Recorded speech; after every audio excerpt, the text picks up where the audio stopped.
Nous te disons un grand merci. Un grand merci parce que tu es le roi des gloires, celui qui nous a accordé encore ce moment. Chaque minute, chaque seconde dans ta présence nous est précieux pour élever ton nom. Permets que ces instants soient pour toi. Parle-nous, amène-nous Seigneur à la préparation, à ta rencontre, parce que tu viens très bientôt. Le monde se prépare à l'apparition de l'homme de l'impie qui va apparaître très bientôt, mais cependant tu prépares l'Église, Seigneur, à rentrer à la maison. Nos cœurs, Seigneur, soupirent derrière toi, afin que tu viennes pour nous prendre, parce que tu es Dieu. Permets que cette parole trouve place dans nos cœurs pour la seule gloire de ton nom. En ton nom, Jésus-Christ, que nous avons ainsi prié. Amen. Amen. Nous allons continuer notre enseignement. Donc, comme le thème, comme je vous avais dit la fois passée, que chaque mercredi et vendredi, nous allons prendre ne fût-ce que 30 minutes de l'enseignement, répéter un peu ce qu'on a dit le dimanche et continuer, cheminer parce que l'enseignement est tellement grand. Aujourd'hui, dans le réseau dont j'ai mis la résidence de mauvaises œuvres. Donc nous continuons dans notre enseignement sur les œuvres mortes. Je vais prendre une écriture. Je suis dans le livre de Hébreux. Hébreux chapitre 9. Hébreux chapitre 9. Je prends le 13e et le 14e verset. Hébreux 9. Le 13e et le 14e verset. La Bible dit ceci. Car si le sang de taureau et de bouc et la cendre d'une vache répandue sur ceux qui sont souillés sanctifie et procure la pureté de la chair, combien plus le sang de Christ, qui, par un esprit éternel, s'est offert lui-même, sans tache à Dieu, purifiera-t-il votre conscience des œuvres mortes, afin que vous serviez les dieux vivants. Vous avez vu ça? Hébreux chapitre 9, à partir du 13e et 14e verset. Aujourd'hui, je veux entamer d'abord ce que je dis les dimanches. Les dimanches, nous étions en train de voir que les œuvres mortes, en fait, la façon que cela agit, normalement, c'est par un comportement. C'est par une façon de s'afficher. Si tu n'as pas bien saisi la partie de l'esprit, alors tu peux tomber dans ce qu'on appelle les œuvres mortes. Parce que le dimanche, je vais toucher sur le, je ne sais pas si vous connaissez ce thème, le Sambala et le Tobi. Donc c'est un thème très important, nous allons prendre peut-être 2 dimanches là-bas. Alors, les œuvres mortes permettent à ce que l'homme, en fait, s'éloigne de Dieu. Parce que la Bible dit, le Hébreux chapitre 6, en ce qui concerne le fondement, donc le premier fondement, c'est d'abord les œuvres mortes, et après vient la foi. Donc on ne peut pas aller vers la foi si on ne commence pas par les œuvres mortes. Normalement, cet enseignement est censé donner à ceux qui viennent en Christ, mais si nous répétons, c'est parce que nous voulons que l'Église soit à la page. C'est très important, ça va? Parce que vous allez voir, quand nous allons toucher sur la résurrection des morts, ça va être encore très fort. Quand nous allons toucher encore sur l'imposition de main, vous allez voir que ça va encore être très fort. Donc aujourd'hui, je vais toucher la conscience. La conscience, comme vous le savez, se trouve au niveau de l'âme. Au niveau de l'âme. La conscience est au niveau de l'âme. Et la Bible dit que, par rapport à cette écriture, que le sang de Jésus, si le sang de bouc et de taureau, la cendre de vache, purifiait ceux qui, au fait, mettaient l'eau sur eux, mais ça purifiait la chair, à combien plus forte raison, le sang de Jésus ne peut pas purifier votre conscience. En d'autres termes, le sang de Jésus vient entrer jusque dans l'âme pour purifier quoi? Purifier, au fait, la mauvaise œuvre. Ou mauvaise œuvre morte. Ça va? Pourquoi j'ai pris le sang? Je vais prendre une écriture. Lévitique. Lévitique. J'avais déjà dit que le prière de mercredi et de vendredi, on va procéder sous forme des enseignements et en même temps des questions. C'est très important. Ça va? Voilà. Je prends Lévitique. Lévitique, chapitre, je crois, 10. Parce que j'oublie toujours ce verset, je ne sais pas pourquoi. Là où on parle du sang. Alors, je vais prendre une écriture, peut-être 17. C'est 17, hein, c'est ça? Le verset 13, hein, c'est ça? 17. C'est un verset que je lis trop, mais j'oublie tellement. Voilà, Lévitique chapitre 17, le verset 13. La Bible dit, si quelqu'un des enfants d'Israël ou des étrangers qui séjournent au milieu d'eux prend à la chasse un animal ou un oiseau qui se mange, il en versera le sang et le couvrira de poussière, car l'âme de toute chair, c'est son sang qui est en elle. C'est pourquoi je dis aux enfants d'Israël, vous ne mangerez les sangs d'aucune chair, car l'âme de toute chair, c'est son sang. Quiconque en mangera sera retranché. Vous avez vu cette écriture. Cette loi, c'était pour Israël. Mais en réalité, Israël respectait. Parce que je vous ai toujours dit qu'un enfant de Dieu qui veut respecter la loi ne peut pas manger le boudin. Le boudin rouge. Vous voyez, c'est qu'on va dans l'abattoir. Donc, si tu veux suivre l'écriture, tu ne peux pas manger le boudin rouge. Pourquoi? C'est fait avec du sang. Tu ne peux pas manger un poulet étouffé. Non, c'est défendu selon la Bible. Mais est-ce qu'un chrétien? Non. Pour un chrétien, non. Donc, un poulet étouffé veut dire son sang n'est pas sorti. Vous voyez? Donc, en réalité, tout le poulet qu'on mange ici, si c'était en Israël, ça ne va pas. Ce n'est pas halal. Vous voyez ça? Que ce soit le vache, ou vous voulez manger de vache ou quoi, tu ne peux pas, surtout au Congo, la façon qu'on tuait le poulet, on prend le poulet qui marche, on ouvre comment on dit, la marmite, l'eau chaude, vous le mettez, vous fermez. Je vous dis ça, en Israël, on te tue. Parce que tu as tué cet animal avec tout son sang. Tout son sang. Normalement, si l'animal est malade, donc le sang en question peut t'affecter. C'est pour cela, nous, heureusement au Congo, nous avons l'habitude de bien cuire nos nourritures. Si c'est vraiment ici, avec la nourriture saignante, ça va pas. Vous voyez? Donc du coup, l'âme de tout animal se trouve dans le sang. Maintenant, Dieu, qui a défendu à Israël de ne pas manger le sang, mais Jésus a dit, je crois dans le livre de Jean, qu'est-ce qu'il a dit? Il a dit, ceci est ma chair et mon sang est un bon breuvage. Donc c'est comme s'il nous disait, nous pouvons boire son sang. C'est pour ça qu'Israël a dit, non, ça c'est un Samaritain. Nous comprenons que tu as un démon. Parce que la loi de Moïse déjà nous dit, nous ne pouvons pas boire le sang. Mais toi tu nous dis de boire ton sang. Donc, on doit te lapider. Or, il parlait en fait de la parole, de l'âme, de son esprit, qui doit entrer où? Dans notre conscience pour enlever le péché. Parce que les mauvaises œuvres, c'est en fait les péchés. Vous voyez? Donc Jésus doit retrouver le sang, parce qu'il est le sang, mais quand il entre en nous, il trouve déjà un autre sang. Le sang de famille, le sang de lien de la famille, le sang de la sorcellerie, le sang de péché. Maintenant, quand il vient, la première des choses, il doit chasser le sang. Je ne sais pas si vous voyez ça. Donc, pour enlever les œuvres mortes, Jésus étant le sang, Jésus étant l'âme de Dieu, étant lui-même le sang par son sang, il vient d'abord chasser le sang qui est en toi. Je ne parle pas des sangs rouges, s'il te plaît. N'allez pas là-bas. Ce n'est pas des sangs rouges. Je parle ici de l'âme. Jésus étant une âme, il vient entrer en toi pour changer au fait l'âme qui est en toi. Et c'est comme ça que tout ce qui est mauvaise œuvre partira. Mais ça se trouve dans la conscience. Or, un païen, c'est toute personne qui n'a pas ouvert sa conscience pour que Jésus entre. Vous voyez la différence entre toi, un chrétien, et un païen.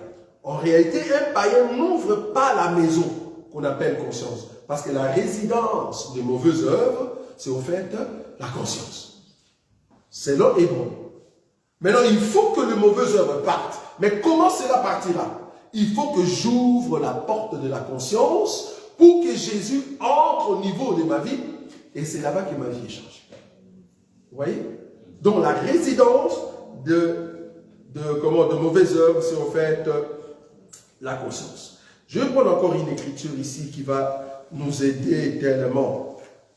Je suis dans le livre...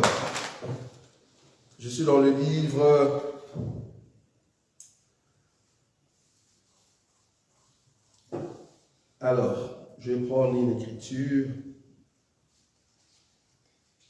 Je prends 1 Pierre. 1 Pierre chapitre 3. 1 Pierre chapitre 3.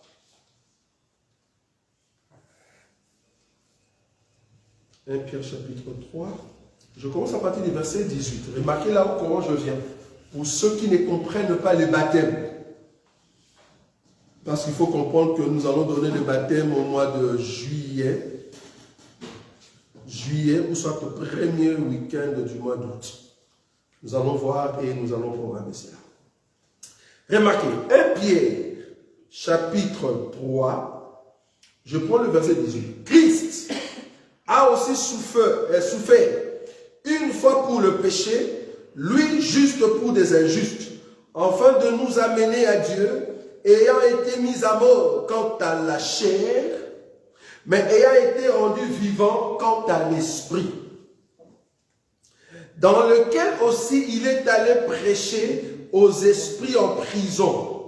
On nous a posé cette question quand Jésus est parti en prison pour aller prêcher là-bas. Il a prêché qui? Est-ce que vraiment il a dit Alléluia, je viens vous donner la bonne nouvelle? Non, quand on dit prêcher, c'est-à-dire annoncer la bonne nouvelle. La bonne nouvelle était que tous ceux qui sont morts depuis Adam, jusqu'au jour où Jésus est entré sous la terre, étaient emprisonnés dans ce qu'on appelle séjour de mort. Ça, vous savez. Étaient dans la prison qu'on appelle séjour de mort. Maintenant, la bonne nouvelle, c'est quoi? C'est la lumière. Or, séjour de mort, c'est l'éternel. Donc, tous ceux qui sont morts depuis Adam jusqu'à Jésus étaient retenus dans le séjour de mort. Dans l'éternel. Maintenant, il fallait que la lumière qui est Jésus descende jusque là-bas. Ça, c'est la bonne nouvelle. Vous voyez, il a prêché, c'est-à-dire, il a séparé ceux qui possèdent la parole de Dieu et ceux qui ne possèdent pas la parole de Dieu. Ceux qui possèdent la parole de Dieu, il les a amenés là où nous appelons le Saint d'Abraham. Ça va? Ça, c'est un enseignement que vous connaissez. Et les autres, ils restent dans le séjour de mort. C'est pour cela, ceux qui sont partis dans le séjour, dans le Saint d'Abraham, quand il y aura la trompette, ils vont partir. Ils monteront avec nous parce que c'est un peuple qui a reçu la lumière, la grâce. Vous voyez ça? Donc, du coup, ici, dans lequel aussi il est allé prêcher aux esprits en prison. C'était la prison. En d'autres termes, la prison en soi, c'est Apocalypse, chapitre, je crois, 20, là où on dit que Satan a été retenu en prison dans la Bible. Vous voyez ça? Parce que tout homme était retenu encore dans ce monde-là. Mais quand Jésus est mort, il nous a séparés, il nous a ramenés dans le sein d'Abraham. C'est là-bas que nous sommes plus comme les autres. Le verset 20. Qui autrefois avait été incrédule, lorsque la patience des dieux se prolongeait au jour de Noé, pendant la construction de l'arche, dans laquelle un petit nombre de personnes, c'est-à-dire 8, furent sauvées à travers l'eau. 21, écoutez. Cette eau était une figure. Ce n'était pas une réalité. Vous voyez ça? Parce qu'en réalité, l'eau, c'est la parole. Mais l'eau qui a purifié, c'était une figure. Je ne sais pas si vous voyez ça. C'était une figure. Une figure du baptême qui n'est pas la purification des souillures du corps, mais l'engagement d'une bonne conscience envers Dieu. Et qui maintenant vous sauve. Vous voyez ça? C'est pour ça que nous disons que les baptêmes sauvent. Une personne qui n'a pas reçu le baptême alors que tu avais l'occasion, comment tu peux aller au ciel? Pour aller au ciel, parce que le baptême sauve, si seulement tu crois par rapport à la révélation du baptême. Vous voyez? Qui maintenant vous sauve, vous aussi, par la résurrection de Jésus-Christ. Parce que quand vous mourrez dans l'eau, en réalité, vous ressuscitez. Donc cet acte-là qui était une figure, en réalité c'est mourir et ressusciter en Christ. Donc si nous serons sauvés, c'est parce que nous sommes identifiés à la mort de Christ et nous serons ressuscités. Mais il faut que la personne qui reçoit le baptême ait quoi? Une bonne conscience. C'est là-bas. Tu ne peux pas recevoir le baptême si tu n'as pas une bonne conscience. C'est pour cela, en réalité, une personne qui reçoit le baptême, c'est une personne qui, au fait, a reconnu qu'il ne veut plus rester dans le mauvais œuvre. Il veut entrer dans une bonne vie. Vous voyez? Parce que ça purifie, même au niveau de son âme. Vous voyez? Parce que là, ça nous sauve. Là, c'est juste une figure, c'est juste, comme on dit, un témoignage. C'est comme le voleur. Parce qu'il y a quelqu'un qui nous a dit, est-ce que le baptême, c'est le début de la foi chrétienne? Non. Le baptême ne peut pas être le début de la foi chrétienne, parce que si tu dis le baptême est le début de la foi chrétienne, cela veut dire une personne qui n'a pas reçu le baptême au mois de décembre, alors qu'il attendait qu'il y ait un temps clément, il va en enfer. C'est pas juste. Si je crois à ces baptêmes, je crois à ce que le Seigneur a dit et j'ai besoin de recevoir ces baptêmes, le fait que je crois, si le Seigneur vient, je monte. Je ne sais pas si vous voyez la nuance. Oui. Parce que ici, le but, c'est de renoncer aux œuvres mortes. Et chaque œuvre, chaque acte que vous faites, il faut qu'il y ait de l'impact. C'est très important. Parce que nous sommes fatigués de la question du voleur à la croix, s'il vous plaît. Parce qu'il y a beaucoup qui ont fondé leur doctrine par rapport au voleur de la croix. Ça, c'est un cas spécifique. Un cas où l'homme était à la croix crucifié. Vous voulez quoi? Qu'il descende, que Jésus dise, Romain, s'il te plaît, enlève-nous un peu le clou ici, parce que le monsieur ici va recevoir le baptême. Ça ne va pas. Le fait qu'il a cru, il a accepté, il entre. Il entre. Mais toi, par contre, si tu as l'occasion de recevoir le baptême, reçois-le. Il ne faut pas dire, ah, moi le baptême, je ne le reçois pas. J'ai fait un débat avec un monsieur, il dit, non, le baptême, c'est diabolique. Alors que le baptême, c'est après la croix. Nous voyons cela aussi. C'est après la croix. Donc le baptême sauve une personne qui n'est pas entrée dans les eaux du baptême. Cette personne ne sera pas sauvée. Le salut est lié au baptême. Voilà. Il faut commencer par là. Parce que là, tu donnes la figure que Jésus-Christ est mort et ressuscité. Mais une personne qui doit recevoir ce baptême doit avoir une bonne conscience. Sinon, tu vas entrer dans l'eau et tu ressors la même personne. On appelle ça bain d'eau. Ce n'est pas le baptême, mais bain d'eau. Pourquoi? Parce que l'intérieur n'est pas transformé. Remarquez encore cette écriture. Je vais prendre une écriture ici. Je prends Romains. Romains chapitre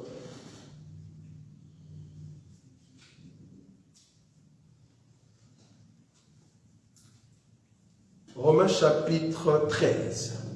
Ici, on parle de la soumission au magistrat. La soumission au magistrat. Romains chapitre 13, le 4 et le 5e verset. Le magistrat est le serviteur de Dieu pour ton bien. Mais si tu fais le mal, crains, car ce n'est pas en vain qu'il porte l'épée. Étant serviteur de Dieu pour exercer la vengeance et punir celui qui fait le mal. Remarquez le verset 5. Il est donc nécessaire d'être soumis, non seulement par crainte de la punition, mais encore par motif de conscience. Okay. Ici, quand on parle de magistrat, c'est-à-dire l'État. L'État. Qu'est-ce que je veux parler par là? Parce que c'est là-bas que je veux terminer cette séquence de 30 minutes d'exhortation. Quand on parle de l'État ici par motif de conscience, nous avons trois sortes d'erreurs qu'on peut commettre. Nous avons ce qu'on appelle le péché, nous avons ce qu'on appelle offense, et nous avons ce qu'on appelle la transgression. Ce n'est pas la même chose. Le péché, offense et la transgression. Le péché, c'est quand je pêche contre la parole, contre l'enseignement. Là, je pêche. Est-ce que vous voyez ça? La transgression, c'est quand je pêche ou soit je fais l'erreur contre le magistrat. Je ne sais pas si vous voyez la différence. L'offense, c'est quand je dérange mon prochain. Je ne sais pas si vous voyez la différence. Ce n'est pas la même chose. Le péché, c'est contre la parole de Dieu. La transgression, c'est contre la loi établie sur un pays ou sur une ville. Par contre, l'offense, c'est par mon frère ou mon prochain. Maintenant, est-ce que toute transgression de la loi de l'État est un péché? Non. Ou soit, parce que c'est lui qui pêche. L'âme qui pêche, c'est l'âme qui mourra. Si tu pêches, tu n'iras pas au ciel, on est d'accord. Est-ce que toute transgression de la loi de l'État m'amène au péché? Non. Je ne sais pas si vous avez compris. Je vais donner un exemple, parce que cet exemple, je n'aime pas trop donner, parce que ça a donné accès à ceux qui n'aiment pas payer leur ticket dans le métro. Une personne qui fraude.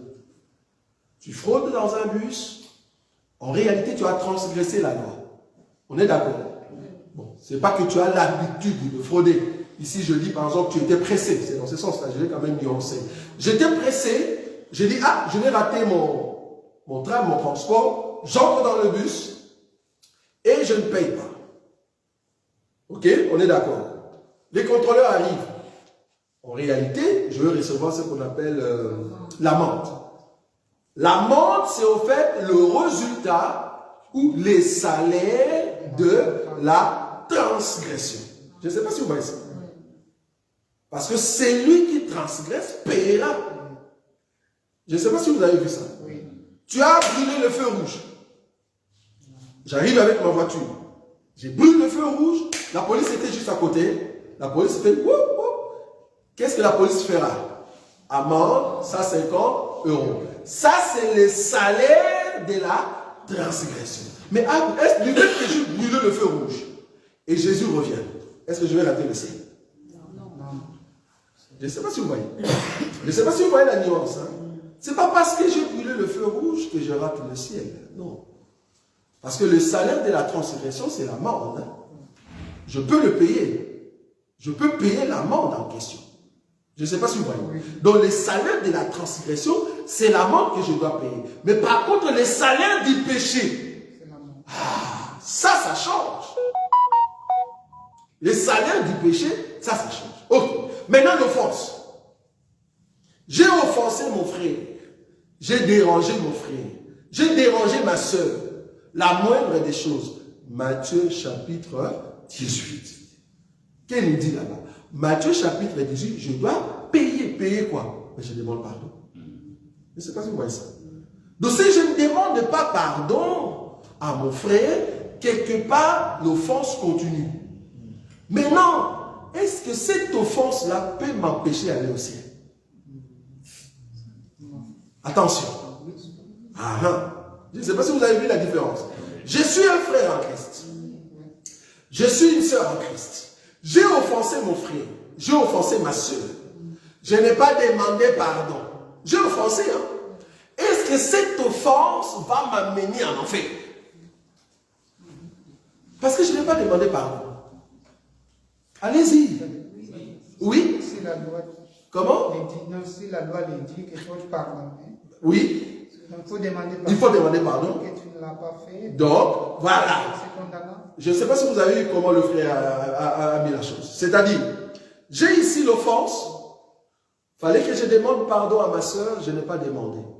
Pourquoi je n'ai pas demandé? Parce que j'ai brisé maintenant la parole de Dieu qui dit de nous pardonner mutuellement. Je pêche. Je ne sais pas si vous avez vu ça. Oui. Donc directement, l'offense peut m'amener en enfer. Pourquoi? Parce que je n'ai pas respecté la parole de Dieu. Je ne sais pas si vous avez vu ça. Très important. Donc tout ça, il faut faire des nuances. C'est pour ça que quand on parle d'une bonne conscience, la conscience ici, c'est de savoir qu'est-ce que je fais. Est-ce que je pêche? Si je pêche, je dois demander pardon. À qui? À Dieu. Si j'avais offensé une personne et cela m'a amené au péché, je dois demander pardon à mon frère ou à ma soeur. Comme ça, je continue. Si j'avais raté le feu, ou soit j'avais fraudé, bon, je dis Seigneur, pardonne-moi. Ben, dis-moi si le contrôleur est là, vouloir ou pas, je paye. Je ne sais pas si vous avez vu. Si tu cognes une personne, il ne faut pas fuir. Tu es dans la voiture, tu cognes une personne, ne fuis pas. Parce que ce que tu fais là, ce n'est pas bon. De bonne conscience. Je ne sais pas si vous voyez là où je suis. Une bonne conscience veut que je ne puisse pas être au-delà pour que je tombe dans le péché. Non. Donc une bonne conscience est que quand je cogne une personne, je m'arrête. Pourquoi? Parce que je dois traiter avec la personne. Je dois remplir, comment on dit ça, une sorte de fiche pour dire que voilà, je t'ai cogné. Voilà, en tout cas, je vais faire de mon mieux pour que je puisse réparer cela. Je paye. Là, ce que je fais, payer le montant en question, c'est ça les salaires de l'offense que je fais à l'autre. Donc nous avons les 3 salaires. Nous avons le salaire de la transgression, le salaire du péché et le salaire de l'offense. Le salaire de l'offense, c'est demander pardon. Le salaire de la transgression, c'est payer amende. Et le salaire du péché, c'est la mort. Je ne sais pas si vous avez lu les 3 salaires. Amen. Donc toute personne maintenant qui a une bonne conscience doit maintenant savoir, je suis dans quel cas, pour que je puisse régler, pour que j'aille pas en enfer. Et c'est comme ça, à chaque fois que tu avances, quand tu trouves que tu as péché, demande pardon à Dieu, sinon le salaire, ça sera la mort. Si tu as offensé à ton frère, demande-lui pardon, pour que cela ne puisse pas être imputé à un péché. Et si tu transgresses la loi, attends-toi à une amende. Je ne sais pas si vous avez vu ça. Et cela va nous amener maintenant à ce que nous allons appeler maintenant étaler le mauvais œuvre. C'est ce qu'on verra en tout cas les dimanches. Donc le vendredi, on sera ici pour essayer que tout un chacun de vous nous pose des questions. Si vous avez encore des questions pour le moment, gloire à Dieu. Donc là, nous allons faire maintenant des questions et réponses. Mais voilà un peu ce que j'allais à présenter aujourd'hui pour que tout un chacun de nous voie ce qui est les salaires, les 3 salaires qui est mentionné dans la Bible.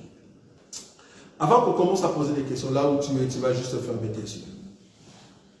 Tu vas dire, Seigneur, j'ai besoin d'avoir de bonnes œuvres. Devant les attaques de l'ennemi, devant tout ce que l'ennemi peut amener, j'ai besoin d'avoir de bonnes œuvres. Que ce soit devant le péché que je demande pardon. Que ce soit devant l'offense que j'ai offensé mon frère.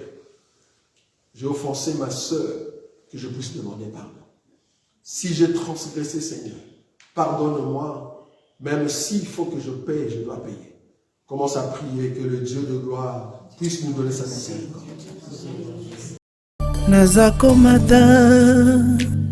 Nazakomata ngai, nazakomata ngai, nga nazakomata.